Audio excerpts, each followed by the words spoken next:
As a fairly new member, I was very interested in watching the hustings and the leadership campaign, and congratulations to the winners.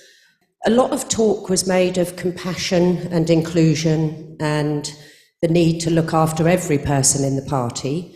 And I was just a little bit confused and surprised when I heard mention of a support group being called a hate group. And I just wondered where we can show that we've got compassion for everybody in the party, regardless of their differences in opinion, if there's a message going out that some groups that support people are actually regarded as hate groups. Thank you. On specifically the comment that I made, so just for context for other people in the room, the question is referring to an answer I gave at the LGBTIQA plus hustings, where I was asked about the behaviour of or an organised campaign against an LGBTIQA organisation called Stonewall, and one of the other organisations that has been most active in that campaign is a body called the LGB Alliance. Now, I say this as a bisexual woman. I don't feel that the LGB Alliance represents me, and I don't think that it predominantly exists